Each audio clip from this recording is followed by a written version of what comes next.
কি ব্যাপার, mood of করে বসে আছো দেখছি? কিছু হয়েছে? মা কিছু বলেছে তোমায়? কি হলো বলো। বুঝতে পেরেছি, মা কিছু বলেছে হয়তো। ঠিক আছে, তুমি বসো, আমি মায়ের সাথে কথা বলে আসছি। না না, তুমি মাকে কিছু বলো না, মা খারাপ ভাববে, তাহলে ভাববে আমি তোমাকে বলেছি।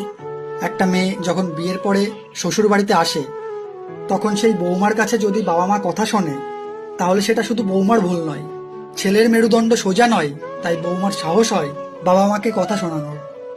ঠিক তেমন ভাবে তুমি এই বাড়িতে এসছো আমার হাত ধরে, আমার উপর ভরসা করে, আমাকে ভালোবেসে। সেখান থেকে তোমার পাশে থাকার দায়িত্ব আমার।